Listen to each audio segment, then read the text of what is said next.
Hello നമസ്കാരം, ഞാൻ Gokul.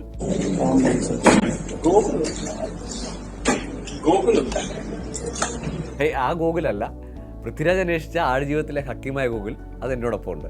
Welcome Gokul. Hello. Hello.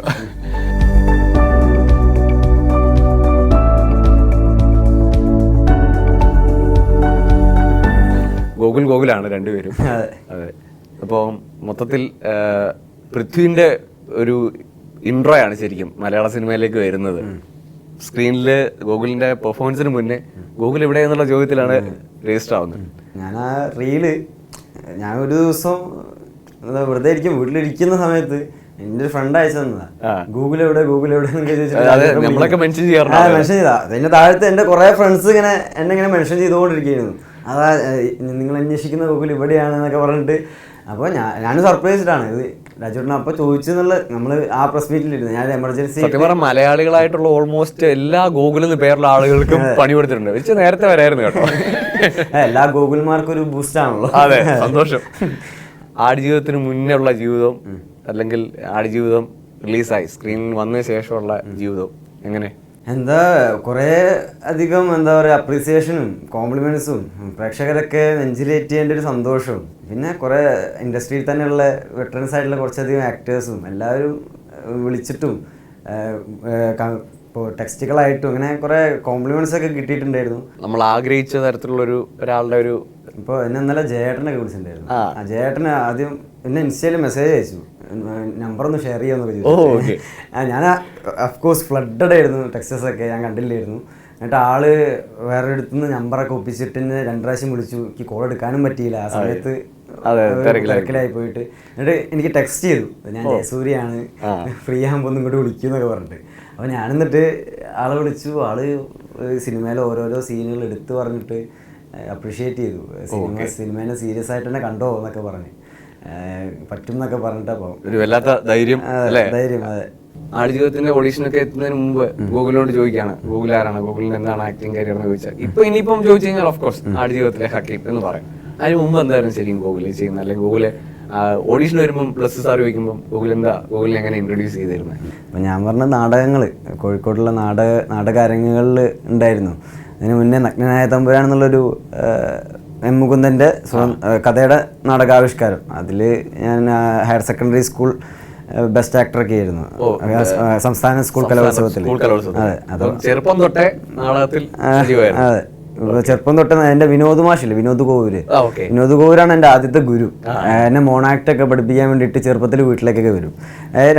3-ാം ക്ലാസ്സിലൊക്കെ ഉള്ള സമയത്ത് ഒരു കുറിഞ്ഞിപ്പൂച്ചയുടെ ഒരു മോണാക്ടൊക്കെ അങ്ങനെ ചെയ്യാറൊക്കെ ഉണ്ടായിരുന്നു. അപ്പോൾ ഈ ഒരു +2 ആ നാടകം കഴിഞ്ഞതിന് ശേഷമാണ് എൻ്റെ ഉള്ളിൽ തന്നെ ഒരു എന്താ പറയുക, നമുക്കിത് ചെയ്യാൻ പറ്റും, പ്രൊഫഷണലി നമുക്കിത് എടുക്കാൻ പറ്റും എന്നുള്ളൊരു കോൺഫിഡൻസ് വന്നത് ആ ഒരു നാടകത്തിന് ശേഷമാണ്. അന്ന് നാടകം അല്ലെങ്കിൽ സ്റ്റേജ് ആയിരിക്കുമല്ലോ, ഫിലിം എന്നൊക്കെ അങ്ങനെ ഒരു ആഗ്രഹമൊക്കെ ഉണ്ടായിരുന്നു ആ സമയത്ത്? പിന്നെ ഒരു സിനിഫൈലായിരുന്നു. അതായത് ഒരു 9-ാം ക്ലാസ് 10-ാം ക്ലാസ് പഠിക്കുന്ന സമയത്ത് എൻ്റെ ഒരു ഏട്ടൻ ഒരു കുറേ ലോക സിനിമയുടെ ഒരു വലിയൊരു കൂമ്പാരം തന്നെ എനിക്ക് കൊണ്ടു തന്നു.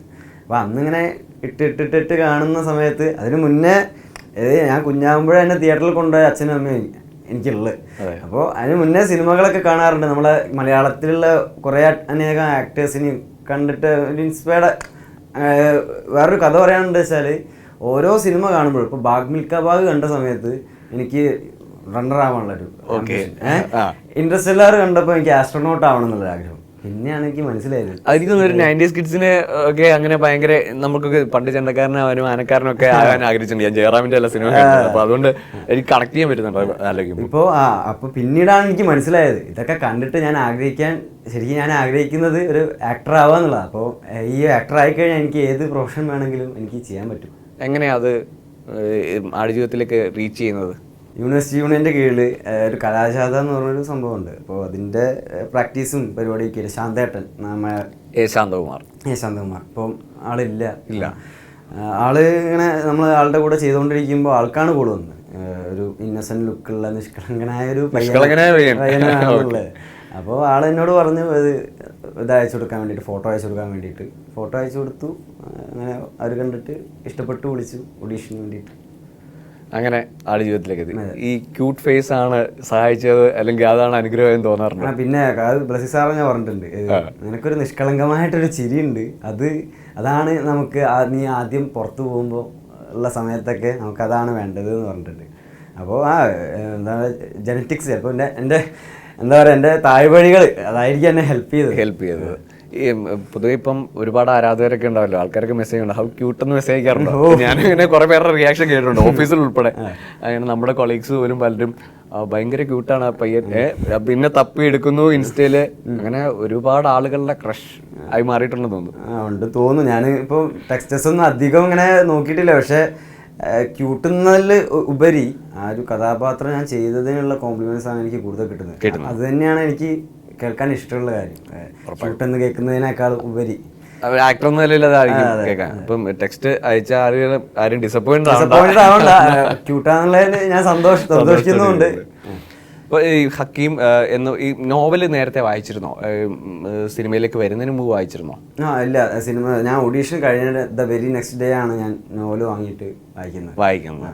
ഹക്കീം എന്ന ക്യാരക്ടറിന് വേണ്ടിയിട്ട് ഇപ്പോൾ നജീബിന്റെ അടുത്ത് നിന്നോ അല്ലെങ്കിൽ അങ്ങനെ റിയൽ നജീബിന്റെ അടുത്ത് നിന്നോ അങ്ങനെ എവിടെന്നെങ്കിലും ഒക്കെ റെഫറൻസ് എടുക്കും, അങ്ങനെ ഒരു മെത്തേഡ് ഉണ്ടായിരുന്നോ? ഇല്ല, ഞാൻ നജീബിക്ക് ഞാൻ കാണുന്നത് ശരിക്കും ഓഡിയോ ലോഞ്ചിൽ നിന്നാണ് ആദ്യമായിട്ട് കാണുന്നത്. അപ്പോൾ അങ്ങനെ ഏതാണ് ബ്ലസി സാറിന് അങ്ങനെ പറഞ്ഞിട്ടുണ്ടായിരുന്നു, അങ്ങനെ നേരിട്ട് പോയി കാണണ്ട, നമ്മൾക്ക് നമ്മുടെ മൈൻഡിലിട്ട് ഇറക്കിയിട്ടുള്ള ഒരു രീതിയിൽ അങ്ങനെ ചെയ്യാന്നുള്ള രീതിയിലായിരുന്നു ബ്ലസി സാറും പറഞ്ഞത്.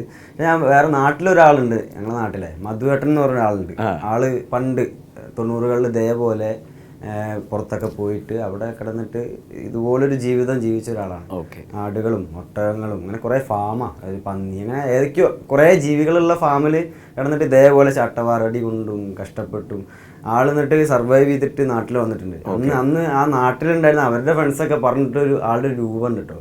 ആൾ മെലിഞ്ഞിട്ട് കറുത്ത് മെലിഞ്ഞ് താടി മുടിയൊക്കെ വെച്ചിട്ട് ഒരു വൃത്തികെട്ടൊരു കോലത്തിലാണ് തിരിച്ച് വന്നതെന്നൊക്കെ ഉള്ള രീതിയിൽ നമുക്ക് കണ്ട സങ്കടപ്പെടുന്ന ഒരു കോലത്തിലാണ് തിരിച്ച് വന്നതെന്നൊക്കെ ആളുകൾ പറഞ്ഞു. ആൾക്കിപ്പോഴും അതെന്താ പറയുക, പറയുമ്പോൾ എന്തോ ഒരു റിലീഫാണ്, ഞാനതൊക്കെ സർവൈവ് ചെയ്ത് ജീവിച്ച് തീർത്തല്ലോ. അപ്പോൾ ആള് ഇപ്പോൾ പറയുന്നത് എനിക്കിനി എവിടെ പോയാലും ഏത് നാട്ടിൽ പോയാലും എന്ത് ചെയ്യുകയാണെങ്കിലും എനിക്ക് സർവൈവ് ചെയ്യാൻ പറ്റും എന്നുള്ള ആളോട് സംസാരിച്ചപ്പോഴേ അങ്ങനെയാണ് ആള് പറഞ്ഞത്.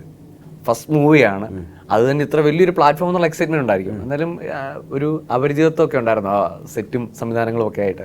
സെറ്റും ഇപ്പോൾ എന്നെ സംബന്ധിച്ചിട്ട് ഒരു എന്താ പറയുക, തുടക്കക്കാരൻ എന്നുള്ള നിലയിൽ സെറ്റിലെ കുറേ അധികം കാര്യങ്ങൾ എന്നെ സംബന്ധിച്ച് പുതിയതായിരുന്നു. ഇപ്പോൾ സെറ്റിൽ എങ്ങനെയാണ് ഈ ക്യാമറ വെച്ചിട്ട് ക്യാമറയുടെ ബാക്കിലുള്ള ഈ ലെൻസസും അതിൻ്റെയൊക്കെ എന്താ പറയുക, ലെൻസിന് ഇത്ര വീതി ഇത്ര വൈഡായിട്ട് കിട്ടും, ഫ്രെയിം എത്ര വരും, അങ്ങനെയൊക്കെയുള്ള കുറേ കാര്യങ്ങൾ. ഇപ്പോൾ അതൊക്കെ എന്നെ സംബന്ധിച്ചിട്ട് ആദ്യം അപരിചിതമായിരുന്നു.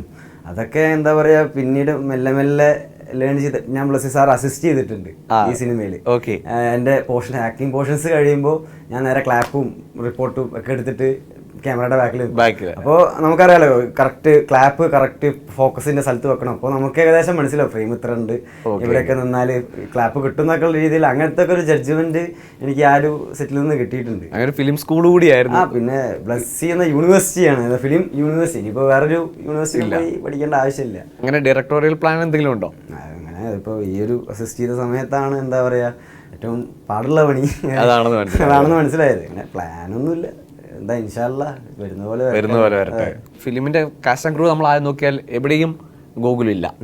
ഗോകുലിനെ ശരിക്കും പറഞ്ഞാൽ ഇങ്ങനെ ബിഹൈൻഡ് ദി കർട്ടൻസ് വെച്ചിരിക്കുകയായിരുന്നു. ശരി, ഗോകുൽ എവിടെയാണെന്നുള്ള ചോദ്യത്തിൽ തന്നെ ഒരു ക്യൂരിയോസിറ്റി, ആരാണ് ഈ ഗോകുൽ എന്നുള്ളൊരു ക്യൂരിയോസിറ്റി വന്നത്. ശരിക്കും പറഞ്ഞാൽ പൃഥ്വിയാണ് അങ്ങനെ അത് അനൗൺസ് ചെയ്യുന്നത് തന്നെ. പൃഥ്വിരാജ് വന്നിട്ട് പറയുന്നു ഈ എന്നോടൊപ്പം തന്നെ എന്ന് പറയുന്നൊരു, എനിക്കൊന്ന് സിനിമ ഇറങ്ങുന്നതിന് മുമ്പേ തന്നെ ഒരു വലിയ അക്നോളജ്മെന്റ് കിട്ടിക്കഴിഞ്ഞിരുന്നു ഗോകുലിന്. അതിനെങ്ങനെ കാണുന്നുണ്ട്? അന്ന് ആ ഓഡിയോ ലോഞ്ചിന്റെ സമയത്ത് നിങ്ങളൊക്കെ പോലെ തന്നെ സർപ്രൈസ്ഡ് ആയ ഒരാളാണ് ഞാൻ. അവിടെ രാജുവേട്ടൻ അതിൻ്റെ സ്റ്റേജിൽ കയറിയിട്ട് ഇങ്ങനെ പറയുന്നത് ഞാനും എക്സ്പെക്ട് ചെയ്തിട്ടില്ല. എനിക്കൊന്നും അതിൻ്റെ റിയാക്ഷനൊക്കെ അവർ എടുത്തിട്ടും ഉണ്ടായിരുന്നു. ഞാൻ പെട്ടെന്ന് സർപ്രൈസ്ഡ് ആയിട്ട് അയ്യോ അത് ഉള്ളിലെന്തൊക്കെയോ കുറേ വികാരങ്ങൾ വരുന്നുണ്ട്. അത് എന്താ അത് മുഖത്താണെങ്കിലും എക്സ്പ്രസ് ചെയ്യാനും പറ്റാ എന്തോ ഒരു ഫീലിംഗ് ഇല്ലേ, അങ്ങനെ ഒരു ഫീലിംഗ് ആയിരുന്നു. അപ്പോൾ ഇതിലൊക്കെ ഭയങ്കര സന്തോഷമുണ്ട്. കാര്യം രാജുവേട്ടനെ പോലത്തെ ഒരു ആക്ടറിൻ്റെ അടുത്തുനിന്ന്, ഒരു ബ്രില്യൻ ഫിലിം മേക്കറുടെ അടുത്തുനിന്ന്, ഒരു ബ്രദറിൻ്റെ അടുത്തുനിന്ന് ഇങ്ങനെ അക്നോളജ്മെൻറ്റ് കിട്ടുകയാണ്, അത് കോംപ്ലിമെൻറ്റ്സ് കിട്ടുക എന്നൊക്കെ പറയുന്നതിന് എനിക്ക് ഭയങ്കര സന്തോഷമുണ്ടായിരുന്നു. ഈ ഷൂട്ടിംഗ് പ്രോസസ്സിലൊക്കെയും ഇത് സ്ക്രീനിൽ വരുന്നതിന് മുന്നേ അല്ലെങ്കിൽ റിലീസിന് മുന്നേ തന്നെ ആ ഒരു വല്ലാത്ത എക്സൈറ്റ്മെന്റ് ഉണ്ടായിരുന്നു? ആ ഈ ഏറ്റവും കൂടുതൽ എക്സൈറ്റ്മെന്റ് ഉണ്ടായത്, ആ എക്സൈറ്റ്മെന്റ് ഞാൻ ജീവിച്ചു തീർത്തത് ഷൂട്ടിംഗ് സെറ്റിൽ നിന്ന് തന്നെയാണ്. ഇതിന് മുന്നേ എപ്പോഴും എക്സൈറ്റ്മെന്റ് ഉണ്ട്. ആ ഷൂട്ടിങ്ങിന്റെ സെറ്റിന്റെ ഇടയിൽ ഇവരൊക്കെ കാണുക, ഇവരൊക്കെ ക്യാമറയ്ക്ക് മുന്നിൽ നിന്നിട്ട് ഇങ്ങനെ പെർഫോം ചെയ്യുന്നത് കാണുമല്ലോ. ഇത് ജസ്റ്റ് ഒരു ഷോട്ടിന് മുന്നേ ഇവർ വേറെ എന്തൊക്കെയോ കഥയൊക്കെ പറഞ്ഞിട്ടിരിക്കും. ഷോട്ട് തുടങ്ങുന്ന സമയത്ത് പെട്ടെന്ന് ഇങ്ങനെ മാറിയിട്ട് വേറൊരു രീതിയിൽ ബിഹേവ് ഒക്കെ ചെയ്യുന്നത് കാണുമ്പോൾ നമ്മൾ പ്രോസസ്സൊക്കെ അവരത്രയും എന്താ പറയുക, അവരുടെ മനസ്സിൽ എത്രയും ബ്രില്യൻ്റ് ആയിട്ട് റിസർച്ച് ചെയ്തിട്ടോ അങ്ങനെ കുറേ കാര്യങ്ങളൊക്കെ ചെയ്തിട്ട് അവർ ചെയ്തു വെച്ചേക്കുന്നതൊക്കെ കാണുമ്പോൾ എന്താ പറയുക, എന്നെ പോലുള്ളൊരു പഠിച്ചു വരുന്നത് അപ്പോൾ യൂണിവേഴ്സിറ്റിയിൽ പഠിച്ചുകൊണ്ടിരിക്കുകയാണല്ലോ. അപ്പോൾ ആ പഠിക്കുന്ന ആൾക്ക് എന്താ കുറേ കിട്ടിയിട്ടുണ്ട് ആ ഒരു കാര്യത്തിൽ നിന്നൊക്കെ. ഭയങ്കര ടഫസ്റ്റായ ഒരു സ്ഥലത്ത് നടക്കുന്ന ഷൂട്ട് കൂടിയാണ്. ഞാൻ തന്നെ ശ്രദ്ധിക്കണേ, നല്ലൊരു ഈ മണലിലൊക്കെ അങ്ങനെ ഭയങ്കര കവേർഡായ ഡ്രസ്സൊന്നുമല്ല, അങ്ങനെ പാൻറ്റോ ഉടുപ്പോ അല്ലെങ്കിൽ ഫുൾ സ്ലീവിൽ അങ്ങനെ കവർ ചെയ്യുന്നു എങ്കിൽ പോലും മണലൊക്കെ അവിടെ ഇവിടെയൊക്കെ ഈ ചുട്ടുപഴുത്ത മണലിലാണല്ലോ കിടക്കുന്നത്. ആ ഒരു എക്സ്പീരിയൻസ് ഒക്കെ എങ്ങനെയായിരുന്നു? ഇപ്പോൾ എന്താ അറിയാലോ, അൾജീരിയയിൽ സഹാറ മരുഭൂമിയാണ് ഇത്. ലോകത്തിലെ തന്നെ ഏറ്റവും വലിയ ഡെസേർട്ട്. നമ്മൾ ടെക്സ്റ്റ് ബുക്കിലൊക്കെ പണ്ട് ലോകത്തിലെ ഏറ്റവും വലിയ മരുഭൂമി ഏതാണ്? സഹാറ മരുഭൂമി. അങ്ങനെയൊക്കെ കേട്ടിട്ട് മാത്രമുള്ള ആ മരുഭൂമിയിലേക്ക് അത് അൾജീരിയയായിരുന്നു ഏറ്റവും ടഫസ്റ്റ്. കാരണം അവിടെ എക്സ്ട്രീം ഹീറ്റും എക്സ്ട്രീം കോൾഡും, ഇടയ്ക്ക് മരുഭൂമിയുടെ സ്വഭാവം മാറുക എപ്പോഴാണെന്ന് നമുക്ക് പ്രിഡിക്റ്റ് ചെയ്യാൻ പറ്റില്ല. ചിലപ്പോൾ ഒരു ഷോട്ട് എടുത്തിട്ട് നമ്മൾ പെട്ടെന്ന് മണൽക്കാറ്റൊക്കെ വന്ന് നമ്മൾ തിരിച്ച് ഹോട്ടലിലേക്കൊക്കെ പോയ ഇൻസ്റ്റൻസൊക്കെ ഉണ്ടായിട്ടുണ്ട്. അപ്പോൾ അങ്ങനെയുള്ള സിറ്റുവേഷൻസിലൊക്കെ ചെയ്യുമ്പോൾ എന്താ പറയുക, ഭയങ്കര ഓഫ് കോഴ്സ് പറയാതെ തന്നെ അറിയാമല്ലോ, കുറച്ച് കഷ്ടപ്പാടുകളൊക്കെ ഉണ്ടായിരുന്നു. പക്ഷേ എന്താ പറയുക, ആ കഷ്ടപ്പാടുകളാണ് എനിക്ക് തോന്നുന്നത് കൂടുതലായിട്ട് ഈ ക്യാരക്ടർ ചെയ്യാൻ വേണ്ടിയിട്ട് തന്നെ ഹെൽപ്ഫുൾ ആക്കിയിട്ടുള്ളത്. കാരണം ഇപ്പോൾ അവർ അനുഭവിച്ചതും ഇത് തന്നെയാണല്ലോ. മരുഭൂമിയിൽ കൂടെ അവർ നടക്കുമ്പോഴും അവിടെ ജീവിച്ച സാഹചര്യങ്ങളിലും അവർ നജീബിക്കും ഹക്കീമും അനുഭവിച്ചതും ഇതേപോലെ തന്നെയായിരിക്കും. ഇപ്പം അവരനുഭവിച്ചതിൻ്റെ ചെറിയൊരു ശതമാനം നമ്മൾ അനുഭവിക്കുമ്പോൾ അത് നമുക്ക് ക്യാമറയുടെ മുമ്പിൽ നമുക്ക് പ്രേക്ഷകർക്ക് വേണ്ടിയിട്ട് ചെയ്യുമ്പോൾ അത് നമുക്ക് എന്താ പറയുക, കുറച്ചും കൂടി അത് ഹെൽപ്ഫുള്ളായിട്ടുണ്ട്. അങ്ങനെ ആ കഷ്ടപ്പാടുകളൊക്കെ ഉണ്ടായത് നന്നായെന്ന് അതൊരു പോസിറ്റീവ് ഔട്ട്ലുക്കായിട്ട് ചെയ്യാൻ എനിക്ക് തോന്നുള്ളൂ. പിന്നെ വേറൊരു chaos makes the muse എന്ന് പറയില്ല നമ്മൾ, അതെന്താണ് കുറേ ചലഞ്ചസും അൺസർട്ടനിറ്റി അങ്ങനെ കുറേ കാര്യങ്ങളാണ് നമ്മളെ ക്രിയേറ്റീവ് എൻഡേവേഴ്സിന് വേണ്ടിയിട്ട് കൂടുതലായിട്ട് ഹെൽപ്ഫുൾ ആവുക. അപ്പോൾ ഈ ഒരു ഇപ്പം മരുഭൂമിയിൽ കൂടെ ഞാൻ അവിടെ കുറച്ച് ആർട്ടിഡിയന്മാരൊക്കെ കണ്ടിട്ടുണ്ട്. അവർ നടക്കുന്ന രീതി തന്നെ വേറെ. അതായത് മരുഭൂമിയിൽ നമുക്ക് കുറച്ച് ഗ്രിപ്പ് കിട്ടാൻ വേണ്ടിയിട്ട് അവർ ഒരു കാലിന് കുറച്ചധികം ബലം കൊടുക്കും. അവരുടെ ചിലപ്പം റൈറ്റ് ലെഗാണ് അവരുടെ മെയിൻ ലെഗെങ്കിൽ ആ ലെഗിന് കുറച്ചധികം ഊന്നിയിട്ടാണ് അവർ നടക്കുന്നത്. ലെഫ്റ്റ് ലെഗിന് ചെറിയൊരു സപ്പോർട്ട് കൊടുത്തില്ല, അങ്ങനെ ഗ്രിപ്പ് കിട്ടാൻ വേണ്ടിയിട്ടുള്ളത്. അപ്പം അങ്ങനത്തെ കുറേ എന്താ പറയുക, അവിടുത്തെ ആട്ടിടയന്മാർ എന്നൊക്കെ പറഞ്ഞിട്ട് അവരങ്ങനെയാണ് ആടിനെയൊക്കെ ഓടിക്കുക, അങ്ങനത്തെ കാര്യങ്ങളൊക്കെ. അപ്പം അങ്ങനത്തെ കുറേ കാര്യങ്ങളൊക്കെ അവിടുന്ന് കണ്ടു. എന്താ പറയുക, അവിടുത്തെ ആൾക്കാർ ഒബ്സർവ് ചെയ്തു. കാരണം ഹക്കീം 3 വർഷം ജീവിച്ചത് ബദുവിൻസിൻ്റെ കൂടെയായിരിക്കും, അങ്ങനത്തെ അറബിക് ഗ്രൂപ്പിൻ്റെ ഉള്ള ആൾക്കാരുടെ കൂടെയായിരിക്കും. അപ്പോൾ കുറേ ക്യാരക്ടറിസ്റ്റിക്സ് ഹക്കീമിന് അവരുടെ കയ്യിൽ നിന്ന് കിട്ടിയിട്ടുണ്ടാവല്ലോ. ഇപ്പോൾ മലയാളി ഒരു വേറൊരു നാട്ടിലേക്ക് പോകുമ്പോൾ അവരുടെ കയ്യിൽ നിന്ന് നമ്മൾ കുറച്ച് എടുക്കുമല്ലോ. സാധാരണ നമ്മൾ മലയാളം പഠിപ്പിക്കാറാണ്, ഓൾറെഡി സെറ്റിൽ അങ്ങനെ കുറെ ആൾക്കാർക്ക് കുറച്ച് മലയാളമൊക്കെ പഠിപ്പിച്ചു കൊടുത്തിട്ടുണ്ട്. പക്ഷെ നല്ല മലയാളം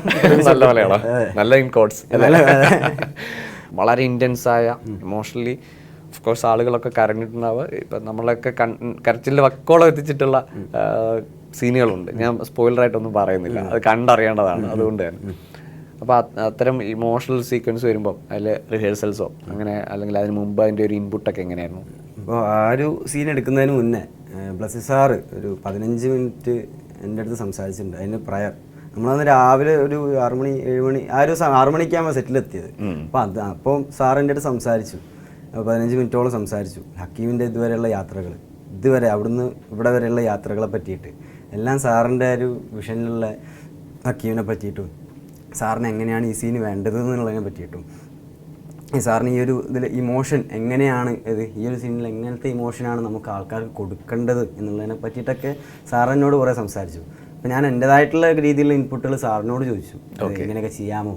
ഫസ്റ്റ് ആ ഒരു ഇൻസ്റ്റത്തിൽ ആദ്യത്തെ ഷോട്ടിൽ പല്ല് അടിക്കുന്നത് നിങ്ങൾക്ക് കാണാൻ പറ്റും, ഒരു സീഷർ വന്ന പോലത്തെ കുറച്ച് മാനറിസംസ് ഒക്കെ കാണാൻ പറ്റും. അപ്പം അങ്ങനത്തെ ഇൻപുട്ട് ഒക്കെ ഞാൻ സാറിനോട് ചോദിച്ചു, ഇങ്ങനെയൊക്കെ ചെയ്താൽ ശരിയാവില്ലേ സാറെന്ന് ചോദിക്കുമ്പോൾ സാറും ശരിയാണ്, അതൊക്കെ അങ്ങനെയൊക്കെ ചെയ്യാലോ, അതൊക്കെ അടിപൊളിയാണല്ലോ. സ്വാതന്ത്ര്യം ഉണ്ടായിരുന്നു. സ്വാതന്ത്ര്യം ഉണ്ടായിരുന്നു. കാരണം സാറ് ഞാൻ പറഞ്ഞിട്ടുണ്ട് എപ്പോഴും, അത് നിങ്ങൾക്കാണ് ക്യാരക്ടറിനെ ഏറ്റവും കൂടുതൽ ക്യാരക്ടറിനെ അറിയുന്നത് നിങ്ങൾക്കാണ്. കഥാപാത്രത്തെ ഏറ്റവും കൂടുതൽ അടുത്തറിയുന്ന ആൾക്കാർ നിങ്ങൾ ആക്ടേഴ്സാണ്. അപ്പോൾ ആക്ടേഴ്സ് ഇപ്പോൾ അഭിപ്രായങ്ങൾ എന്ത് പറയുകയാണെങ്കിലും ഞാനത് സ്വീകരിക്കും. കാരണം നമ്മളെ സിനിമയ്ക്ക് വേണ്ടിയിട്ടാണത്, നമ്മളെ സിനിമ നന്നാവാൻ വേണ്ടിയിട്ടാണ്. അപ്പോൾ എന്തുണ്ടെങ്കിലും ആദ്യം എൻ്റെ അടുത്ത് വന്ന് പറയണം എന്നാണ് സാറ് പറയാറുള്ളത്. സാറിന് അങ്ങനെ വലിപ്പ ചെറുപ്പങ്ങളൊന്നും ഇല്ലാതെ എല്ലാവരും കൺസിഡർ ചെയ്യുന്ന സിനിമ നന്നാവണം എന്നുള്ള ഒരു പാഷനായിട്ട് തൻ്റെ സിനിമ അല്ല നമ്മുടെ സിനിമയാണെന്ന് വിചാരിക്കുന്ന ഒരാളാണ് സാറ്. പഠിച്ചുകൊണ്ടിരിക്കുമ്പോഴാണ് ആടുജീവിതത്തിലേക്ക് വരുന്നത്. അതിനുശേഷം സിനിമയിൽ എന്ത് തീരുമെന്ന് അറിയുന്നില്ല. ഇതൊരു ടഫസ്റ്റ് പ്രോസസ്സാണ്. പൃഥ്വിരാജ് തന്നെ പറയുന്നുണ്ടായിരുന്നു, എന്നൊപ്പം തന്നെ ഡയറ്റ് ചെയ്യും അല്ലെ എന്നെപ്പോലെ വലിയ ഇങ്ങനെ ശാരീരികമായ മാറ്റങ്ങൾക്കും വിധേയനായ ആളാണ് ഗോകുൽ. അങ്ങനെ പൃഥ്വി പറയുന്നുണ്ട്. അപ്പോൾ ഏതെങ്കിലും ഘട്ടത്തിൽ സിനിമ എന്താവും അങ്ങനെ എപ്പോഴെങ്കിലും ആശങ്ക തോന്നിയിട്ടുണ്ടോ? സിനിമ എനിക്ക് അങ്ങനെ ഒരു ആശങ്ക എന്ന് പറയുകയാണെങ്കിൽ നമ്മൾ ആ കോവിഡ് കഴിഞ്ഞിട്ട് നമ്മൾ ഏകദേശം 1 വർഷത്തിനുള്ളിൽ തന്നെ ഷൂട്ട് ചെയ്യാൻ വേണ്ടിയിട്ടൊക്കെ തീരുമാനിച്ചിട്ടുണ്ടായിരുന്നു. പക്ഷേ 2021 വീണ്ടും സെക്കൻഡ് വേവ് ഹിറ്റായി. അന്ന് വാക്സിനൊക്കെ നമുക്ക് കിട്ടിയില്ല. വാക്സിൻ എടുത്തവർക്ക് മാത്രമേ അബ്രോഡ് പോകാൻ പറ്റുള്ളൂ എന്നൊക്കെ പറഞ്ഞു. നമുക്കന്ന് വാക്സിൻ കിട്ടിയില്ല. ആദ്യത്തെ ഫസ്റ്റ് ലൈൻ ഡിഫൻസ് ഉള്ള ആൾക്കാർക്കൊക്കെയാണല്ലോ ആദ്യം വാക്സിൻ കൊടുത്തു. നമുക്ക് 45 വയസ്സിന് മുകളിലുള്ള ആൾക്കാർക്കും അല്ലേ. അപ്പോൾ അന്ന് ഒരു ആശങ്ക എന്ന് പറയുകയാണെങ്കിൽ സാറിനെ ഞാൻ അന്ന് വിളിച്ചിട്ട് ചോദിച്ചിട്ടുണ്ട്, സാറ് നമുക്ക് എപ്പോഴാണ് തുടങ്ങാൻ പറ്റുക എന്നൊക്കെ ചോദിച്ചിട്ട്. ഗൂഗിളിൻ്റെ മനസ്സിൽ എത്ര കാലം കൊണ്ടൊക്കെ തീരുമായിരിക്കും? എത്ര നാൾ ഞാൻ ഈ ഡയറ്റിങ് അല്ലെങ്കിൽ ഇങ്ങനെ അതിനുവേണ്ടി മൂടി വളർത്തിയതൊക്കെ ഇത് എത്ര കാലം വേണ്ടി വരുന്ന ഒരു ഊഹം എത്രയായിരുന്നു? ഒരു ഊഹം എന്ന് പറയുകയാണെങ്കിൽ ഏകദേശം എനിക്ക് അറിയായിരുന്നു. സാറിന് പറഞ്ഞത് ഇത് ചെറിയ സ്പെസിഫിക് കണ്ടീഷനിൽ മാത്രമേ മരുഭൂമിയിൽ നമുക്ക് ഷൂട്ട് ചെയ്യാൻ പറ്റുള്ളൂ. ഇല്ലെങ്കിൽ ഹാഷ് ചൂടടിച്ചിട്ട് ഹീറ്റ് സ്ട്രോക്ക് ഒക്കെ അടിച്ച ആളുകൾ വീഴും, ഓരോ ദിവസങ്ങളായിട്ട് വീഴും. അപ്പോൾ ഈ ഒരു ചെറിയ ടൈം പീരീഡ് ഉണ്ട്, ആ പീരീഡിൽ മാത്രമേ നമുക്ക് ഷൂട്ട് ചെയ്യാൻ പറ്റുള്ളൂ ഒരു കൊല്ലത്തിൽ. അപ്പോൾ 1 കൊല്ലം പിടിച്ച് പിന്നെ അടുത്ത കൊല്ലം നമുക്ക് ഷൂട്ട് ചെയ്യാൻ പറ്റുള്ളൂ എന്നുള്ള ബോധമുണ്ട്. പക്ഷേ എൻ്റെ ഒരു എക്സ്പെക്ടേഷൻ ശരിക്കും നമ്മൾ 2020 കഴിഞ്ഞ് 2021 ശരിക്കും റിലീസ് ചെയ്യാൻ പോയൊരു സിനിമയായിരിക്കാം കോവിഡ് വന്നിട്ടില്ലെങ്കിൽ ഈ ഒരു സിനിമ എന്ന് പറയുന്നത്. പക്ഷേ എന്താ എല്ലാം നല്ലതിനാണെന്നുള്ളൊരു ശരിക്കും പറഞ്ഞാൽ ഒരു 3 വർഷം പ്ലാൻ ചെയ്തു. ശരിക്കും പറഞ്ഞാൽ എത്ര വർഷം? 6 വർഷം, 7ാമത്തെ വർഷമാണ്. 7 വർഷം ഹക്കീമിന് വേണ്ടിയിട്ട് ജീവിക്കേണ്ടി വന്നു അല്ലേ? ഈ ഒരു കെയോസ് ഉണ്ടാക്കിയ ഒരു സാഹചര്യം കൊണ്ടുണ്ടല്ലോ കോവിഡ് സമയത്തൊക്കെ നിങ്ങൾ കുറച്ചുപേര് മാത്രം ഒരുമിച്ച് നിൽക്കുന്നു. അതുണ്ടാക്കുന്ന ഒരു ഇൻറ്റിമസിയും ഒരു പരസ്പരം ഒരു സപ്പോർട്ട് ചെയ്തിട്ടാണല്ലോ ഈ ക്രൂ ഇത്രയും പേരും ഇങ്ങനെ പോകുന്നത്. അതൊക്കെ ഇപ്പോൾ ആലോചിക്കുമ്പോൾ അതൊക്കെ നന്നായി തോന്നുന്നുണ്ട്. ബിക്കോസ് ഈ ഒരു കോവിഡ് സമയം നമ്മൾ ചെറിയ കാര്യങ്ങൾ പറയുന്നത് ദുരന്തങ്ങൾ ഒരുമിച്ച് നേരിട്ടവർ ഉണ്ടാകുന്ന ഒരു കൈൻഡ് ഓഫ് ബോണ്ടിങ് ഉണ്ട്. ഭയങ്കര എന്താ പറയുക, അതൊരു ഫാമിലി ഫീലിംഗ് ആണ്. ഇപ്പോൾ 2020 കഴിഞ്ഞിട്ട് വീണ്ടും 2022 ഷൂട്ടിങ്ങിന് പോകുന്ന സമയത്തും അന്ന് എനിക്കൊന്ന് 2020 അന്ന് കണ്ടിട്ട് രാജുവേട്ടനെ ഞാൻ പിന്നെ കാണുന്നത് 2022 പക്ഷെ അന്നും എന്താ പറയുക ആ ഒരു വാംത്തും ഫീലിങ്ങും നമ്മുടെ ഇടയിൽ ഉണ്ടായിട്ടുണ്ട്. 2020 ഇപ്പോൾ കോവിഡ് സമയത്ത് നമുക്കൊന്നും ചെയ്യാൻ പറ്റാത്ത സമയത്തൊക്കെ എൻ്റെ കയ്യിൽ കുറേ സെറ്റ്സ് ഓഫ് ഫിലിംസൊക്കെ ഉണ്ടായിരുന്നു എൻ്റെ കയ്യിൽ ഒരു ഇത് വെച്ചിട്ട്. അപ്പോൾ രാജുവേട്ടൻ്റെ അടുത്ത് രാജുവേട്ടൻ ചോദിക്കും എന്തിനും ഏതൊക്കെ സിനിമ ഉള്ളതെന്നൊക്കെ ചോദിച്ചിട്ട് എൻ്റെ കയ്യിൽ നിന്ന് സിനിമയൊക്കെ വാങ്ങി അങ്ങനെ അവിടെ ആയിരിക്കുന്ന സമയത്ത് അവിടെ ഇരിക്കുന്ന സമയത്ത് അപ്പം ഞാനിങ്ങനെ ലിസ്റ്റ് ഇങ്ങനെ കാണിച്ചു കൊടുക്കുമ്പോൾ ഇതൊക്കെ ഞാൻ കണ്ടാണല്ലോ എല്ലാം ഒരു ഓൾമോസ്റ്റ് ഒരു 70-80% ഒക്കെ രാജുവേട്ടൻ കണ്ടിട്ടുണ്ട്. ഓൾറെഡി ലോക സിനിമ കുറേ കളക്ഷനൊക്കെ രാജുവേട്ടൻ്റെ കയ്യിലുണ്ട്. അതിൽ കുറച്ച് അവിടെയും ഇവിടെയൊക്കെയുള്ള ചെറിയ ചെറിയ സാധനങ്ങളൊക്കെ രാജുവേട്ടൻ കണ്ടിട്ടില്ലായിരുന്നു. അപ്പോൾ അതൊക്കെ എടുത്തുകൊണ്ട് രാജുവേട്ടൻ കാണുകയൊക്കെ ചെയ്തിട്ടുണ്ടായിരുന്നു.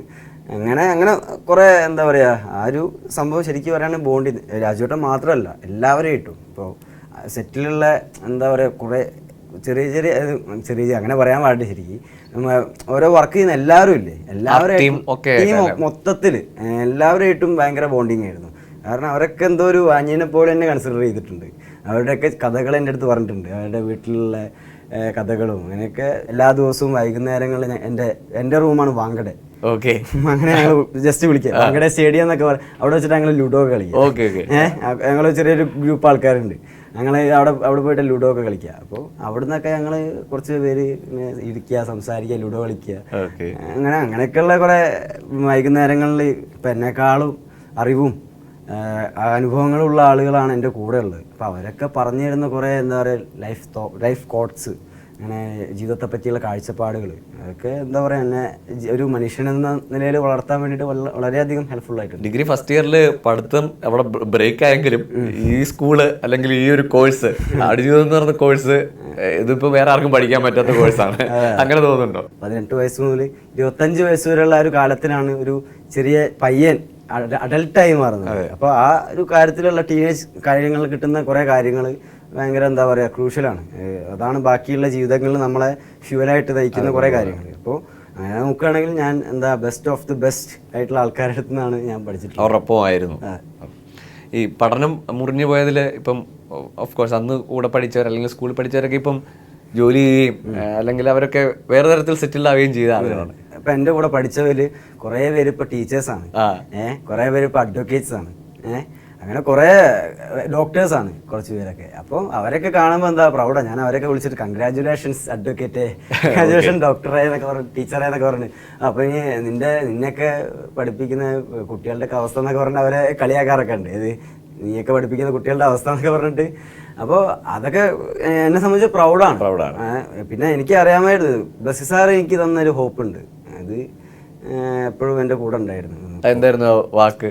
ഇപ്പോൾ നീ വെയിറ്റ് ചെയ്യേ, നിനക്കുള്ള അംഗീകാരങ്ങളും എല്ലാം ഈ സിനിമ കഴിയുമ്പോൾ വരും, നീ വെയിറ്റ് ചെയ്യുന്നുണ്ട്. അപ്പോൾ ബ്ലസ്സി സാർ എന്നുള്ള ഫിലിം മേക്കറിൽ എല്ലാ മലയാളികൾക്കുള്ളൊരു വിശ്വാസമുണ്ട്.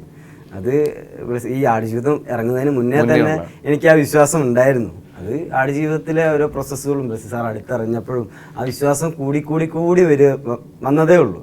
അപ്പോൾ ആ ഒരു വിശ്വാസം എനിക്കുണ്ടായിരുന്നു. ഫാമിലിയും ഏറ്റവും പ്രിയപ്പെട്ട ആളുകളും ഒക്കെ ആ ട്രസ്റ്റിനൊപ്പം നിന്നു. അതെ, ഇപ്പോൾ ഫാമിലി ആണെങ്കിലും ഏറ്റവും കൂടുതൽ സപ്പോർട്ട് ചെയ്തിട്ടുണ്ട് എന്നെ, എൻ്റെ പാഷൻ ഫോളോ ചെയ്യാനും. ഇപ്പോൾ അതിൻ്റെ ഇടയിൽ 1-2 ജോലികൾ എന്താ ചെയ്തിട്ടുണ്ടെങ്കിലും അത് സർവൈവ് ചെയ്യാനൊന്നുമല്ല, വെറുതെ ഇരിക്കുന്ന സമയത്തൊക്കെ നിന്നിട്ടുണ്ടെങ്കിലും ഫാമിലി എന്നെ സപ്പോർട്ട് ചെയ്ത് എൻ്റെ എല്ലാ കാര്യങ്ങളൊക്കെ നോക്കിയിട്ട് ഫാമിലി എൻ്റെ കൂടെ നിൽക്കും. എൻ്റെ ഫ്രണ്ട്സ്, എൻ്റെ കൂടെ നിൽക്കുന്ന കുറേ പ്രക്കാതെ പിറന്നവർ തുണി ഉണ്ടായിരുന്നു. ഈ അതും കൂടി ഉണ്ടല്ലോ, 6 വർഷം ഇത് ഷൂട്ടിൻ്റെ പ്രോസസ്സിൻ്റെ ഭാഗമായിട്ടേക്കാം ഇതിനിടെ വലിയ ബ്രേക്കുകൾ ഇതിനിടയിൽ സംഭവിക്കുന്നു. എന്നാൽ അപ്പോൾ ഇതിനിടയിൽ വേറെ സിനിമകളിലൊന്നും കമ്മിറ്റ് ചെയ്യുകയോ അല്ലെങ്കിൽ അതിൻ്റെ ഭാഗമാകുകയൊന്നും ചെയ്യില്ല. അപ്പോൾ ഈ ശരിക്കും ഈ ഷൂട്ടിൻ്റെ ഇടയിലുള്ള സമയം കോവിഡ് കുറേ കൊണ്ടുപോയെന്നറിയാം, എന്നാലും ബാക്കിയുള്ള സമയത്തൊക്കെ എന്തായിരുന്നു ചെയ്യുന്നത്? ഈ 2020 വരെ ഇതായിരുന്നു, എന്താ കോളേജ് കാലഘട്ടമായിരുന്നു. ഓക്കെ, തേർഡ് സെം ഔട്ടായിട്ടുണ്ടെങ്കിലും ഞാൻ 3 കൊല്ലം കോളേജ് പഠിച്ചിട്ടുണ്ട്. അപ്പോൾ ഇത് കഴിഞ്ഞിട്ട് കോവിഡ് കഴിഞ്ഞിട്ട് പിന്നെയുള്ള കുറച്ച് കാലങ്ങൾ ഞാൻ ഡെലിവറി ബോയ് ഒക്കെ ആയിട്ട് പോയി. കോഴിക്കോട് ഒരു കമ്പനി ഉണ്ട്, പൊട്ടാഫോ എന്നൊക്കെ പറഞ്ഞിട്ടൊരു കമ്പനി ഉണ്ട് കോഴിക്കോട് ആയിട്ടുള്ള. അപ്പോൾ അതിൻ്റെ ഡെലിവറി ബോയ് ഒക്കെ ആയിട്ട് കോവിഡ് സമയത്ത് ഒഴിഞ്ഞ കോഴിക്കോട് നഗരത്തിൽ ഞാൻ വണ്ടിയൊക്കെ ഓടിച്ചിട്ട് ഡെലിവറി ഒക്കെ ചെയ്തിട്ട് നടന്നിട്ടുണ്ട്. അതൊക്കെ എന്താ പറയുക, ഒരു നല്ലൊരു എക്സ്പീരിയൻസ് ആയിട്ടായത്. ഇപ്പോൾ നമുക്ക് നമ്മളായിട്ടുള്ള രീതിയിൽ വീട്ടുകാരെ അധികം ബുദ്ധിമുട്ടിപ്പിക്കാൻ എൻ്റെ ചിലവൊക്കെ ഒന്നും എനിക്ക് തന്നെ കുറച്ച് ഏൺ ചെയ്ത് കഴിഞ്ഞാൽ അവരോട് ചോദിക്കേണ്ടായിരുന്നു എൻ്റെ ആവശ്യങ്ങൾക്കും കാര്യങ്ങൾക്കൊക്കെ. അങ്ങനെ ഒരു രീതിയിൽ ഡെലിവറി പോയിട്ടൊക്കെ പോയിട്ടുണ്ട്. പിന്നെ ബാംഗ്ലൂർ പോയി അവിടെ പോയിട്ട് ഒരു ടെക്നിക്കൽ കോഴ്സൊക്കെ ചെയ്തു. അങ്ങനെ അവിടെ ഒരു വേറൊരു കമ്പനി ഉണ്ട് ഇതുപോലെ, ഇപ്പോൾ പേഴ്സണൽ ഡ്രൈവേഴ്സിനൊക്കെ ഇങ്ങനെ അപ്പോയിന്റ് ചെയ്യുന്ന കൈൻഡ്. അപ്പോൾ അവിടെ പോവുക, കാറ് പിക്കപ്പ് ചെയ്യുക, ഒരു സ്ഥലത്തൊക്കെ ഡെലിവറി ചെയ്യുക, അങ്ങനത്തെ കുറച്ച് കാര്യങ്ങളൊക്കെ. അപ്പോൾ ഡ്രൈവിംഗ് ഒക്കെ എനിക്ക് ഇഷ്ടമാണ്, റൈഡിങ്ങും എനിക്ക് ഇഷ്ടമാണ്. അപ്പോൾ എനിക്ക് ഇഷ്ടമുള്ള അങ്ങനത്തെ കാര്യങ്ങളൊക്കെ ഈ ഒരു ടൈം ഫ്രെയിമിലൊക്കെ ചെയ്ത് പിന്നെ അങ്ങനെയൊക്കെ തന്നെ അതൊക്കെ ചെയ്യുമ്പോൾ ഇങ്ങനെ ആലോചിച്ചിട്ടുണ്ടോ ഇത് പടം ഇറങ്ങി കഴിഞ്ഞാൽ ഞാൻ അപ്പോൾ ഇപ്പോൾ എന്താണ് അനോണിമിറ്റി ഈസ് എ ബ്ലെസ്സിങ് എന്നൊക്കെ പറയില്ലേ, എനിക്ക് ചിലപ്പോൾ ഞാൻ അങ്ങനെ വിചാരിച്ചിട്ടുണ്ട്. ചിലപ്പോൾ ഈ സിനിമ ഇറങ്ങി കഴിഞ്ഞാൽ ഇത്ര അനോണിമസ് ആയിട്ട് പറ്റിയെന്ന് വരില്ല എന്നുള്ളൊരു തോന്നലൊക്കെ ഉണ്ടായിരുന്നു. അപ്പോൾ മാക്സിമം അനോണിമസ് ആയിട്ട് ചെയ്യാൻ പറ്റുന്ന എല്ലാ കാര്യങ്ങളും ആ ഒരു ടൈം ഫ്രെയിമിൽ ചെയ്യുക. കുറേ യാത്രകൾ ചെയ്തു ആ സമയത്തൊക്കെ. ഞാൻ കഴിഞ്ഞ കൊല്ലം ജൂണിൽ ഞാൻ ഹിച്ച് ഹൈക്കിങ് ചെയ്തിട്ടുണ്ടായിരുന്നു. അതായത് ലിഫ്റ്റ് അടിച്ചിട്ട് ഡൽഹിയിൽ നിന്ന് ലിഫ്റ്റ് അടിച്ചിട്ട് ആ ഒരു നോർത്ത് സൈഡ് മൊത്തം കറങ്ങി, ഒരു നൊമാഡിക് ഹിപ്പി പോലെ അങ്ങനെ കറങ്ങി. അപ്പോൾ അതൊക്കെ തന്ന കുറേ എന്താ പറയുക അനുഭവങ്ങൾ, കുറേ മനുഷ്യന്മാരെ കണ്ടു ആ യാത്രയിൽ, കുറേ ബന്ധങ്ങൾ വന്നു. അങ്ങനെ ഭയങ്കര എന്താ പറയുക കുറേ കൾച്ചറുകൾ, കുറേ എന്താ പറയുക നമ്മൾ കുറേ സ്പിരിച്വൽ ആയിട്ടുള്ള കുറേ കാര്യങ്ങൾ, അതൊക്കെ ആ ഒരു യാത്രയിൽ കൂടെ എനിക്ക് കിട്ടി. ഇത് കുറേ യാത്രകളൊക്കെ ചെയ്യായിരുന്നു ആ സമയത്തൊക്കെ. അപ്പോൾ അതൊക്കെ എന്താ പറയുക കുറേ ഹെൽപ്ഫുൾ ആയിട്ടുണ്ട്. എൻ്റെ ഒരു മനുഷ്യൻ ആ സമയത്തൊക്കെ ക്രൂവുമായിട്ടും ടീമുമായിട്ട് ഇങ്ങനെ കണക്റ്റഡ് ആയിരുന്നു. ഞാൻ ഒരു നമ്മുടെ ലോകത്തിലെ ഏറ്റവും വലിയ പോസ്റ്റ് ഓഫീസ് ഉണ്ട് സ്പിറ്റിയിൽ, സ്പിറ്റി വാലിയിൽ. ഞാൻ അവിടെ നിന്ന് ബ്ലസ്സി സാർക്കൊരു കത്തയച്ചിട്ടുണ്ട്. ലോകത്തിലെ ഏറ്റവും ഉയരം കൂടിയ പോസ്റ്റ് ഓഫീസിൽ നിന്ന് എന്നെ ഉയരങ്ങളിൽ എത്താൻ വേണ്ടി ചെയ്ത ബ്ലസ്സി സാറിന് എൻ്റെ സ്നേഹം എന്ന് പറഞ്ഞിട്ട് സാറിന് ഒരു കത്തൊക്കെ അയച്ചിട്ടുണ്ട്. എൻ്റെ ഫാമിലിക്കും ഫ്രണ്ട്സിനും സാറിനും ഒക്കെ ഒരു കത്തൊക്കെ അയച്ചിട്ടുണ്ട് അവിടുന്ന്. അപ്പോൾ എന്താ പറയുക അതൊക്കെ സാറ് എന്നിട്ട് ഞാൻ സാറിനോട് ചോദിച്ചു നിന്നിട്ട് ഇവിടെ പിന്നെ കണ്ടപ്പോൾ സാറേ കത്ത് കിട്ടിയിട്ടുണ്ടായിരുന്നു. ആദ്യം കിട്ടിയില്ലായിരുന്നു. ഞാൻ സാറിൻ്റെ അഡ്രസ്സ് എനിക്ക് കൃത്യമായിട്ട് അറിയില്ല. ഓക്കെ. ഞാൻ അന്ന് അവിടെ ആണെങ്കിൽ റേഞ്ചും ഇല്ല, സിഗ്നലൊന്നും ഇല്ലാത്ത സ്ഥലമാണ്. അതായത് നമ്മൾ ഫോൺ എറിഞ്ഞിട്ട് താഴ്ത്തി കിട്ടിയ ഒരു സിഗ്നൽ ബാർ അങ്ങനെ കിട്ടിയാലേ. അപ്പോൾ അങ്ങനെ എങ്ങനെയൊക്കെയോ തപ്പി ഗൂഗിളിൽ സെർച്ച് ചെയ്തപ്പോൾ സാറിൻ്റെ പഴയ ഏതോ ഒരു ഓഫീസിൻ്റെ അഡ്രസ്സൊക്കെ കിട്ടി. എന്നിട്ട് സാറിൻ്റെ അടുത്ത് പോയി സാറിന് ഒരു കത്ത് അയച്ചിട്ടുണ്ടായിരുന്നു, കിട്ടിയോന്ന് ചോദിച്ചു. ഇല്ലല്ലോ ആദ്യം കിട്ടിയില്ല, ഞാൻ ഈ ഒരു അഡ്രസ്സിൽ അയച്ചു തരണം. അതെൻ്റെ പഴയ അവിടെ ചോദിച്ചു നോക്കട്ടെ എന്നൊക്കെ പറഞ്ഞിട്ട് അവിടെ നിന്നിട്ട് ചോദിച്ച് കത്ത് കിട്ടിയത്. പിന്നെ സാറ് സാറ് കത്ത് കിട്ടി. ഈ അഡ്വഞ്ചറിനൊന്നും പോകുന്നതിനൊന്നും ഒരിക്കലും തടസ്സമൊന്നും പറഞ്ഞിട്ടില്ല. ഞാൻ ആ ഡെലിവറി ബോയ് ഒക്കെ ആവുന്ന സമയത്ത് സാറ് പറഞ്ഞിട്ടുണ്ട്. അതായത് ഞാനെങ്ങാനും എന്താ ആക്സിഡന്റ് ഒക്കെ പറ്റി കഴിഞ്ഞാൽ ഒരു ബ്രേക്ക് ആവുമല്ലോ. കണ്ടിന്യൂറ്റി ഒന്നല്ല, അങ്ങനെ കണ്ടിന്യൂറ്റി അല്ല, അതായത് നമ്മള് എന്താ പറയുക ഇങ്ങനെയാണല്ലോ ഗൂഗിളായിട്ട് കാണാണ്. പിന്നെ സാറിനുള്ളൊരു കെയറിങ്ങും കൂടി ഉണ്ടല്ലോ, ആ ഒരു എന്തൊരു ഫാദർലി അഫെക്ഷൻ എന്ന് പറയാം. അങ്ങനെ തന്നെയാണ് സാറ് എന്നോടുള്ള ഒരു ബിഹേവിയർ എപ്പോഴും. ഇന്ന് ലാസ്റ്റ് അപ്പോൾ സിനിമ ഇറങ്ങിക്കഴിഞ്ഞിട്ട് ഞാൻ നേരെ സാറിൻ്റെ അടുത്ത് പോയി ഒരു കെട്ടിപ്പിടിച്ചിട്ട് ഒരു ഉമ്മ കൊടുത്തപ്പോൾ സാറ് നമ്മളെ അച്ഛനൊക്കെ ഇങ്ങനെ പിടിക്കൂലേ, ഇങ്ങനെ ഇട്ടിട്ട് ഇങ്ങനെ പിടിച്ചിട്ട് ഒരു ഫീലിംഗ് ഇല്ലേ, അതൊക്കെ ഞങ്ങൾ അങ്ങോട്ടും ഇങ്ങോട്ടും നോക്കി ചിരിച്ച്, അത് മാത്രമേ ഞങ്ങൾ ചെയ്തുള്ളൂ, ചിരിച്ച്. ഞങ്ങൾക്കറിയാം ഞങ്ങൾ കുറേ കാര്യങ്ങൾ അപ്പോൾ ഞങ്ങൾ കമ്മ്യൂണിക്കേറ്റ് ചെയ്യുന്നുണ്ട്. ഞങ്ങളിതിന് മുന്നുള്ള കുറേ സംസാരങ്ങളും ഞങ്ങൾ കുറേ കാര്യങ്ങളൊക്കെ ഞങ്ങൾ ആ ഒരു ചിരിയിലെ കൂടി ഒരു നോട്ടത്തിലൂടെ ഞങ്ങൾ കുറേ കമ്മ്യൂണിക്കേറ്റ് ചെയ്ത് എല്ലാം കഴിഞ്ഞില്ലേ, സെറ്റായില്ലേ, എന്താണ് നമ്മൾ ചെയ്ത കാര്യത്തിനൊക്കെ ഉള്ള കുറേ കാര്യങ്ങൾ കിട്ടിയില്ലേ എന്നൊക്കെ അങ്ങനെ എന്തൊക്കെയോ ഒരു കാര്യങ്ങളൊക്കെ നമ്മൾ അങ്ങോട്ടും ഇങ്ങോട്ടും കമ്മ്യൂണിക്കേറ്റ് ചെയ്ത്. അപ്പോൾ പറയുമ്പോഴും എനിക്ക് എന്താ പറയുക, ഉള്ളിലൊരു സന്തോഷം, ഒരു ഇമോഷണൽ ഫീലിംഗ് ആണ് ആ ഒരു മൊമെൻറ്റിനെ പറ്റി ഇനി എപ്പോൾ ഓർക്കുമ്പോഴും എനിക്ക് ഉണ്ടാവുക. അപ്പോൾ ശരിക്കും പറഞ്ഞാൽ ഈ സിനിമ ഒരു അച്ഛനെയും ഒരു ചേട്ടനെയും കൂടി സമ്മാനിച്ചു തന്നത് അല്ലേ? അതിന് പൃഥ്വിരാജിൻ്റെ ഭാഗത്തു നിന്നും ഞാൻ ആ വാക്കുകൾ കേൾക്കുമ്പോഴൊക്കെ അത്രയും ടച്ച് ചെയ്ത്, അല്ലെങ്കിൽ പൃഥ്വിരാജിനെ അത്രയും ഇൻഫ്ലുവൻസ് ചെയ്തിട്ടുണ്ട് ഗോകുലം തോന്നിയിട്ടുണ്ട്. ഷോട്ട് എടുക്കുന്ന സമയത്ത് പുറത്തു പോയ സമയത്ത് ആള് ഒരു പിക്കപ്പ് എടുക്കുക, അപ്പോൾ ഞങ്ങൾ വീഴണം, ബാക്കിൽ വീഴുന്ന ഒരു ഷോട്ടുണ്ട് എയർപോർട്ടിൽ നിന്ന് പിക്കപ്പ് ചെയ്യുന്ന സമയത്ത്. അപ്പോൾ ആ ഷോട്ടിൽ ഞങ്ങൾ വീഴാനൊക്കെയുള്ള പൊസിഷനൊക്കെ റെഡിയാണ്. ഞാൻ നിലത്ത് വീഴാ, രാജോട്ടന മറ്റേ പുല്ലിൻ്റെ അവിടെ ആ സൈഡിൽ വീഴാന്നൊക്കെ ഉള്ള ഒരു പ്ലാനിങ് ആയിരുന്നുണ്ടായിരുന്നു. അപ്പോൾ അങ്ങനെ വീഴണം തന്നെയാണ് ഓൾറെഡി പ്ലാനിങ് ഉണ്ടായിരുന്നു. ആ ഷോട്ട് എടുക്കുന്ന സമയത്ത്, ആദ്യത്തെ ഷോട്ട് എടുത്ത സമയത്ത് ആ രാജോട്ടൻ കയറിയിട്ട് ഞാൻ വീഴേണ്ട സ്ഥലത്ത് രാജോട്ടൻ വീണു. ഞാനാണെങ്കിൽ ആ റെയിലിൻ്റെ ഒരു കാല് വെച്ചിട്ട് നിൽക്കുമ്പോഴത്തേക്ക് വണ്ടി എടുത്തു. അതായത് ഞാൻ ബാക്കോട്ട് വീഴാൻ പോയി, വല്ലാതെ ആയിട്ട് ബാക്കോട്ട് വീഴാൻ തന്നെ പോയി. ആള് ആക്സിലറേറ്റ് ചെയ്ത് ബും എന്ന് പറഞ്ഞിട്ട് അടുത്ത് ബാക്കോട്ട് വീഴാൻ പോയപ്പോൾ ഞാൻ എന്തോ ഒരു ഭാഗത്തിന് എൻ്റെ കൈ പിടിച്ചതുകൊണ്ട് ബാക്കോട്ട് വീണില്ല. എന്നിട്ട് അയ്യോ എല്ലാവരും വന്നിട്ട് എന്താ പറയുക, എന്താ പറ്റിയൊരു ടെൻസ്ഡായി പോയി. കാരണം അങ്ങനെ ഒരു ഇനി എന്തെങ്കിലും എനിക്ക് പറ്റിക്കഴിഞ്ഞാൽ അവർക്കൊരു എന്താ പറയുക, എല്ലാവർക്കും സങ്കടമല്ലേ. ആ ഒരു രീതിയിൽ എല്ലാവരും വന്നിട്ട് രാജുവേട്ടനും നിങ്ങൾക്ക് എന്താ പറ്റുമോ, രാജുവേട്ടൻ വീണിട്ട് രാജുവേട്ടന് നല്ല പെയിൻ ഉണ്ടായിട്ടുണ്ട്. ആകെ ആള് എൻ്റെ അടുത്ത് വന്നിട്ട് എനിക്ക് എന്താ പറ്റുമോ എന്നുള്ള രീതിയിൽ ചോദിക്കുക. പിന്നെ ബ്ലസ്സി സാറൊക്കെ വന്നിട്ട് അയ്യോ ഒന്നും പറ്റിയില്ലല്ലോ എന്നൊക്കെ ഉള്ള രീതി ബ്ലസ്സി സാറും നമ്മളെ അസോസിയേറ്റ്സും എല്ലാവരും സെറ്റിലുള്ള അന്ന് എല്ലാവരും എൻ്റെ അടുത്ത് വന്നിട്ട് അയ്യോ ഭാഗ്യം ഇത് പഠിച്ചോ കാത്തു എന്നൊക്കെ രീതിയിൽ അങ്ങനെയൊക്കെ പറയുമ്പോൾ അതൊക്കെ എനിക്ക് തോന്നുന്ന അഡ്വാൻറ്റേജ് എന്ന് പറയുകയാണെങ്കിൽ സെറ്റിൽ അന്ന് ഞാൻ 18 വയസ്സാകുമ്പോൾ പോയപ്പോഴും 22 വയസ്സാകുമ്പോൾ പോയപ്പോഴും ഏറ്റവും യങ്ങസ്റ്റ് ആയിട്ടുള്ള ഒരു അനിയൻ വാത്സല്യം, കുഞ്ഞ് വാത്സല്യം ഉണ്ടായിരുന്നല്ലേ. അതാണ് ഈ മുഖത്തെ സാറ് പറഞ്ഞ ഒരു നിഷ്കളങ്കമുള്ള ഫേസ് ആണ് തോന്നുന്നത്. ശരിക്കും പറഞ്ഞാൽ അങ്ങനെ അത്ര ഭയങ്കര നിഷ്കളങ്കനാണോ? അത് അങ്ങനെയൊക്കെ ചോദിച്ചാൽ നിഷ്കളങ്കനാണോ എന്നൊക്കെ ചോദിച്ചാൽ ആവശ്യത്തിനുള്ള വളവത്തരൊക്കെ വേണമല്ലോ. കള്ളത്തരൊക്കെ ഇല്ലാത്ത മനുഷ്യന്മാരില്ല. അതായത് ഒരു വൈറ്റും ബ്ലാക്കും അല്ലല്ലോ, ഗ്രേ ഷെയ്ഡല്ലേ എല്ലാ മനുഷ്യന്മാരും. ചോദിച്ചതേ ഉള്ളൂ. പിന്നെ ഇനി ഇപ്പം ഈ കോഴിക്കോട് സ്ലാങ് ഒരു പക്ഷേ ഈ ക്യാരക്ടറിന് ഉപകരിച്ചു. പിന്നല്ലാതെ ഇപ്പോൾ നമുക്കറിയാം, നമ്മളൊരു പ്രാദേശികമായിട്ടുള്ള ഭാഷ നമ്മൾ ഏത് സിനിമയിൽ കേട്ട് കഴിഞ്ഞാലും നമുക്ക് ആ ഒരു ഭാഷയോട് തോന്നുന്നൊരു സ്നേഹമുണ്ട്. നമുക്ക് ഇപ്പോൾ കോഴിക്കോടായാലും കോഴിക്കോടുകാർക്കുള്ളൊരു സ്നേഹമുണ്ട് എന്നൊക്കെ പറയില്ലേ, അത് ആ ഒരു ഭാഷയോടുള്ള സ്നേഹം കൂടിയാണ്. ഇപ്പോൾ തൃശ്ശൂർ ആയാലും കൊച്ചി ആയാലും തിരുവനന്തപുരം ഏത് ഭാഷയാണെങ്കിലും അത് ആ ഭാഷയോടുകൂടിയുള്ള സ്നേഹമാണ് ശരിക്കും നമ്മൾ കാണിക്കുന്നത്. അപ്പോൾ ആ ഒരു ഹക്കീമിൻ്റെ ഒരു നിഷ്കളങ്കതയ്ക്ക് ചിലപ്പോൾ ആ ഒരു ഭാഷ ഉപകാരപ്പെട്ടിട്ടുണ്ട് എന്നാണ് തോന്നുന്നത്. പിന്നെ അത് സിങ് സൗണ്ടും കൂടിയായിരുന്നല്ലോ. അപ്പോൾ എനിക്ക് എഫേർട്ട്ലെസ് ആയിട്ട് എൻ്റെ നാച്ചുറലായിട്ട് എനിക്ക് ഇടാന്നുള്ള രീതിയിൽ ഉണ്ടായിരുന്നു. അപ്പോൾ അതിന് വേണ്ടിയിട്ട് എന്താണ് ആ ഒരു സ്ലാങ് മാറ്റാൻ വേണ്ടിയിട്ടുള്ള പ്രവർത്തനങ്ങളൊന്നും നടത്തേണ്ട ആവശ്യം വന്നിട്ടില്ല.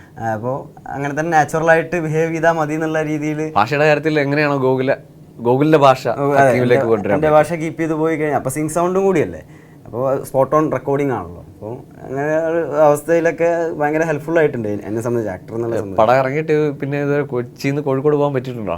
ഇല്ലല്ലേ, പടത്തിന് മുന്നേ 2 ദിവസം മുന്നേ വന്നതാണ്. അപ്പോൾ ഒരു 2 ദിവസം കഴിഞ്ഞു. ഇപ്പോൾ ഒരു 1 വീക്ക്. കോഴിക്കോട്ടെ നാട്ടുകാരും കോഴിക്കോട്ടെ സുഹൃത്തുക്കളൊക്കെ വെയിറ്റ് ചെയ്യുന്നുണ്ടാവല്ലോ അല്ലേ? സ്വാഭാവികമായിട്ടും എൻ്റെ സുഹൃത്തുക്കളൊക്കെ ഇങ്ങോട്ട് വന്നിട്ടുണ്ടായിരുന്നു സിനിമ കാണാൻ വേണ്ടിയിട്ട്. വനിതയിൽ വന്നിട്ടുണ്ടായിരുന്നു അവരൊക്കെ. പക്ഷെ കിട്ടാൻ പിന്നെ സിനിമ കഴിഞ്ഞതിന് ശേഷം അവരുടെയൊക്കെ ഒന്ന് കാണുന്നുണ്ടായിരുന്നു. ഉറപ്പുള്ളൊരു ഷോ എന്ന് പറയുന്നത് ഒരു സ്പെഷ്യൽ ഷോ ആണ്, വെയിറ്റ് ചെയ്ത് നിൽക്കുകയാണ്. പിന്നെ ഞാൻ നോട്ടീസ് ചെയ്തൊരു കാര്യം എന്താ വെച്ചാൽ, ഞാനിപ്പോൾ ഒരു 24 വയസ്സ് വരെ ജീവിച്ചതിൽ ഞാൻ എത്രയോ പേർക്ക് നല്ല നല്ല മൊമെന്റ്സ് കൊടുത്തിട്ടുണ്ട് എന്നുള്ള സംഭവം ഞാൻ മനസ്സിലാക്കിയത് ഈ ഒരു ഓഡിയോ ലോഞ്ച് കഴിഞ്ഞ സമയത്താണ്. അതായത് എല്ലാവരും, ഞാൻ ഇന്നേ വരെ ലൈഫിൽ എൻകൗണ്ടർ ചെയ്ത കുറേ പേര്, ചിലപ്പോൾ ഒരു ദിവസമൊക്കെ കണ്ട കുറേ പേര് അന്ന് എന്നെ ഓർമ്മിച്ചിട്ട് എനിക്ക് മെസ്സേജ് അയച്ചിട്ടുണ്ട് കുറേ പേര്. അപ്പോൾ അവരുടെയൊക്കെ ലൈഫിൽ ഞാൻ എന്താ പറയുക, ചെറിയൊരു ഭാഗമാവാൻ പറ്റിയെന്നുള്ള രീതിയിലുള്ള ഒരു സന്തോഷം അതെനിക്കുണ്ട്. അല്ല, അടുത്ത സർക്കിളിലല്ലാതെ ആർക്കെങ്കിലും ഒക്കെ അറിയുമായിരുന്നു ഗൂഗിളാണ് ഇങ്ങനെ ഒരു വലിയ ക്യാരക്ടർ ചെയ്യുന്നത്, അല്ലെങ്കിൽ അത് പുറത്ത് വിടാതൊക്കെ എങ്ങനെ ഇങ്ങനെ മൂടി വെച്ചുകൊണ്ട് നടന്നു? അത് ഞാൻ ഒരു ഇൻസിഡൻറ്റ് പറയാം. ഞാൻ ബാംഗ്ലൂരിൽ നിന്ന് കോഴിക്കോടേക്ക് വരാം. ലോക്കൽ ജനറൽ കമ്പാർട്ട്മെന്റ് അവസ്ഥ അറിയാലോ, എക്സ്പ്രസിലെ അവസ്ഥ, പ്രത്യേകിച്ച് വടക്കൻ ജില്ലയിലോട്ടാകുമ്പോൾ ഭയങ്കര തിരക്കാണ്. അപ്പോൾ വരുന്ന സമയത്ത് അവിടെ ട്രെയിനിൽ നിന്ന് കുറച്ച് ആൾക്കാരെ പരിചയപ്പെട്ടിട്ടുണ്ടായിരുന്നു. അങ്ങനെ പരിചയപ്പെട്ട് സംസാരിച്ച് അങ്ങനെ ഇരുന്ന് ആ ആള് ഇന്നാൾ ഒരു കമന്റ് ഇട്ട്, ഇത്രയും കാലം ട്രെയിനിൽ നമ്മൾ ഇത്ര ഇരുന്നിട്ടും നീ ഒരു വാക്ക് പോലും പറഞ്ഞിട്ടുണ്ടായത്, അങ്ങനെയൊക്കെ രീതിയിൽ കമന്റ് ഒക്കെ ഇട്ടിട്ടുണ്ടായിരുന്നു. അപ്പോൾ അങ്ങനെ ആൾക്കാരുടെ അടുത്ത് അങ്ങനെ ഷെയർ ചെയ്യേണ്ടെന്ന് എനിക്ക് തോന്നി. കാരണം നമ്മുടെ വർക്ക് നമ്മൾ റെക്കഗ്നൈസ് ചെയ്യണം. നമ്മൾ ചെയ്ത എഫേർട്സ്, നമ്മളെ ഹാർഡ് വർക്കാണ് നമ്മൾ റെക്കഗ്നൈസ് ചെയ്യപ്പെടേണ്ടത്, അല്ലാതെ നമ്മൾ സ്വന്തം പറഞ്ഞിട്ടല്ല അത് അറിയേണ്ടത് എന്നുള്ളൊരു തോന്നൽ അങ്ങനെ ഒരു തോന്നൽ എനിക്കുണ്ടായിരുന്നു. എന്നെ പൊതിഞ്ഞ് വെച്ചേക്കുക എന്നാണ് ബ്ലസി സാറ് പറഞ്ഞത് KLF-ന്റെ ഒരു വേദിയിൽ, കോഴിക്കോട് വെച്ചിട്ട്. നിങ്ങൾ കോഴിക്കോട്ടുകാരനാണ്, അവനെ ഞാൻ പൊതിഞ്ഞ് വെച്ചേക്കുവാണ് എന്നൊക്കെയാണ് പറഞ്ഞത്. അപ്പോൾ എന്നെ പൊതിഞ്ഞ് വെച്ചേക്കുന്ന പൊതി അഴിക്കാൻ ബ്ലസി സാറാണല്ലോ അഴിക്കേണ്ടത് പൊതി. അപ്പോൾ ഞാൻ ആ ഒരു സമയത്തൊക്കെ ഇങ്ങനെ തന്നെ വിചാരിച്ചത്, ഇതൊക്കെ സിനിമ കഴിഞ്ഞിട്ടായിരിക്കും അതിൻ്റെയൊക്കെ ഹാർഡ് വർക്കിൻ്റെ ഫ്രൂട്ട് കിട്ടുക എന്നുള്ള രീതിയിൽ. 6 വർഷം ഒറ്റ സിനിമയ്ക്ക് വേണ്ടി മാത്രം മാറ്റി വെക്കുന്നു. ഇതിനിടയിൽ സ്വാഭാവിക നാടകവും ഒക്കെ ആയിട്ട് സജീവമായിട്ട് നിന്ന ആളാണ്. ഇതിനിടെ വേറെ ഒന്നും ചെയ്തില്ല. അപ്പോൾ ഇനി അങ്ങോട്ട് ചെയ്യാൻ ഒരുപാട് കാര്യങ്ങളുണ്ടോ മുന്നിൽ മാറ്റിവെച്ചതോ അല്ലെങ്കിൽ ചർച്ചകളിലായതോ? ഒരു 1-2 സിനിമകളൊക്കെ ചർച്ചകളിലുണ്ട്. അപ്പോൾ അതൊക്കെ ഒന്ന് ഇനി കാര്യങ്ങളൊക്കെ നോക്കിയിട്ട് വിശദമായിട്ടൊക്കെ ഒന്ന് എല്ലാം പഠിച്ച് നോക്കി, എല്ലാം സ്ക്രിപ്റ്റൊക്കെ നോക്കി എല്ലാം നോക്കിയിട്ടൊക്കെ ചെയ്യാമെന്നാണ് ആഗ്രഹമുള്ളത്. ഇനിയിപ്പോൾ അത് ഇതുപോലെ തന്നെ ചലഞ്ചിങ് ആയിട്ടുള്ള, ഇപ്പോൾ ഇനിയും ബോഡി ട്രാൻസ്ഫോർമേഷനൊക്കെ ചെയ്യുന്നത് ക്രിസ്ത്യൻ ബെയിലിനൊക്കെ പോലെ ബോഡി ട്രാൻസ്ഫോർമേഷനൊക്കെ ഓരോ കഥാപാത്രത്തിന് വേണ്ടിയിട്ട് നല്ല ലുക്സൊക്കെ മാറ്റുന്ന അങ്ങനെയൊക്കെയുള്ള രീതിയിലുള്ള ഒരു ആക്ടർ ആവണം എന്ന് തന്നെയാണ് വെല്ലുവിളിക്കുന്ന കഥാപാത്രം. നമ്മളെപ്പോഴും ഞാൻ നേരത്തെ പറഞ്ഞ പോലെ തന്നെ കെയോസ് മേക്സ് ദ മ്യൂസ്. അതെപ്പോഴും ഒരു കെയോസ് എൻ്റെ ജീവിതത്തിൽ ഉണ്ടായിക്കൊണ്ടിരിക്കട്ടെ. അങ്ങനെ ഉണ്ടായാലേ, ചലഞ്ചസ് ഉണ്ടായാലേ എന്നുള്ള ആക്ടറും എന്നുള്ള മനുഷ്യനും എപ്പോഴും വളർന്നുകൊണ്ടേ ഇരിക്കുള്ളൂ. അപ്പോൾ അങ്ങനെ തന്നെ ഉണ്ടാവട്ടെ എന്നാണ് ഞാൻ ആഗ്രഹിക്കുന്നത്. മലയാള സിനിമയുടെ ചരിത്രത്തിൽ തന്നെ ഒരു നാഴികക്കല്ലായ സിനിമയുടെ ഭാഗമായാണ് തുടക്കം. ഇനിയും അങ്ങോട്ടും ഒരുപാട് ചരിത്രമാകുന്ന സിനിമകളുടെ ഭാഗമാകട്ടെ.